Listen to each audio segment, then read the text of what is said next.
नमस्ते। चलिए आज इतिहास के पन्नों को पलटते हैं और एक ऐसी कहानी में चलते हैं जो साहस, रणनीति और एक अटूट इरादे की है। ये कहानी है चंद्रगुप्त मौर्य के उदय की। जरा सोचिए, एक ऐसा भारत जो कई छोटे छोटे राज्यों में बटा हुआ था और ठीक उसी दौर में एक बिल्कुल साधारण से लड़के ने एक पूरे साम्राज्य को चुनौती दे डाली। तो सवाल यही है ना? क्या एक अकेला अपने इरादे का पक्का लड़का एक पूरे साम्राज्य को हिला सकता है? यही वो सवाल है जो हमें चंद्रगुप्त की इस कमाल की अविश्वसनीय यात्रा पर लेकर जाता है। तो इस कहानी की शुरुआत होती है एक चिंगारी से, एक ऐसी मुलाकात से जिसने सच कहूं तो इतिहास का रुख ही मोड़ दिया।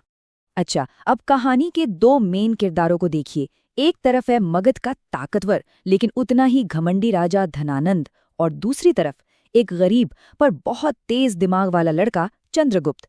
उसके पास ना तो कोई सेना थी ना ही दौलत, लेकिन हाँ, उसके अंदर एक आग जरूर थी, कुछ बहुत बड़ा कर दिखाने की। और फिर वो पल आया जिसने सच में सब कुछ बदल दिया। चंद्रगुप्त की मुलाकात हुई महान आचार्य चाणक्य से। चाणक्य, जिन्हें नंद राजा ने भरे दरबार में बेइज्जत किया था, वो बदले की आग में जल रहे थे। और जब उनकी नजर चंद्रगुप्त पर पड़ी तो जानते हैं क्या हुआ? उन्होंने उसकी आंखों में भविष्य का सम्राट देख लिया। और बस उसी पल चाणक्य ने एक प्रतिज्ञा ली। उन्होंने कसम खाई कि मैं इस अन्यायी शासन को इसकी जड़ों से उखाड़ फेंकूंगा। और ये सिर्फ कोई खोखली धमकी नहीं थी, नहीं, ये वो संकल्प था जो आने वाले भारत का भविष्य लिखने वाला था।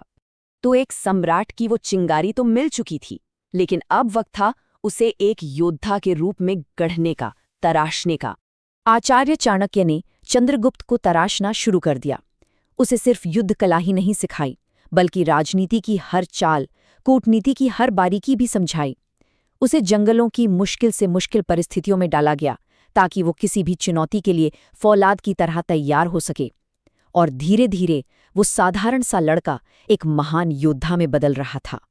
लेकिन देखिए, जीत का रास्ता कभी भी सीधा नहीं होता, है ना? अगला पड़ाव था एक बहुत बड़ी मुश्किल का, एक ऐसी हार जिसने सब कुछ दांव पर लगा दिया। पूरी तैयारी, पूरा जोश, इसके साथ चंद्रगुप्त ने मगध पर अपना पहला हमला किया और नतीजा, वो बुरी तरह हार गया। एक ही पल में ऐसा लगा जैसे सपना टूट गया हो, जैसे सारी की सारी मेहनत मिट्टी में मिल गई हो।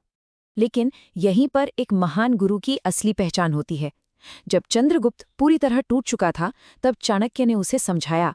उन्होंने कहा, हार अंत नहीं है, ये तो एक नई शुरुआत है। ये सिर्फ तसल्ली देने वाले शब्द नहीं थे, नहीं, ये एक बिल्कुल नई रणनीति की नींव थी। और इस हार से सबक लेकर उन्होंने अपनी स्ट्रैटेजी को, अपनी रणनीति को पूरी तरह बदल डाला। अब बारी थी वापसी करने की, लेकिन इस बार एक नए और कहीं ज्यादा बेहतर तरीके से। इस बार उन्होंने पिछली गलती नहीं दोहराई। सीधा मगध पर हमला करने के बजाय उनकी नई रणनीति के 3 कदम थे। पहला, छोटे छोटे राज्यों को अपने साथ जोड़ो। दूसरा, आम जनता का भरोसा जीतो, जो बहुत जरूरी था। और तीसरा, धीरे धीरे लेकिन मजबूती से एक शक्तिशाली सेना खड़ी करो।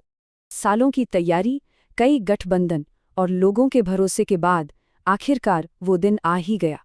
मगध का फैसला करने वाला अंतिम युद्ध। रणभूमि तैयार थी और फिर जंग का ऐलान हो गया।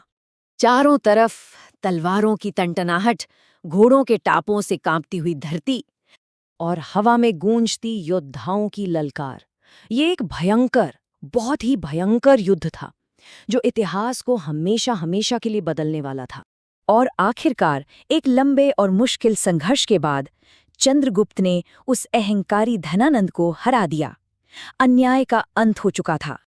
ये जीत सिर्फ एक राजा की हार नहीं थी, नहीं, ये तो एक नए युग का सवेरा था, मौर्य साम्राज्य का उदय।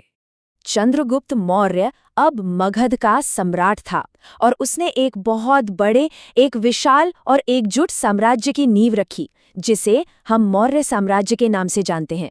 उसका शासन न्याय से भरा और ताकतवर था, और उसके राज्य में भारत एकजुट हो रहा था और लोग खुश थे। तो इस पूरी कहानी से हमें सीखने को क्या मिलता है? पहली बात तो ये कि किसी के हालात ये तय नहीं करते कि वो क्या बन सकता है, हिम्मत और मेहनत करती है। दूसरी, कि एक सही गुरु, एक सही मेंटोर जिंदगी का रुख बदल सकता है। और शायद सबसे जरूरी बात कि असफलता अंत नहीं होती, बल्कि वो तो सफलता की तरफ पहला कदम होती है। और आखिर में ये कहानी हमारे लिए एक सवाल छोड़ जाती है।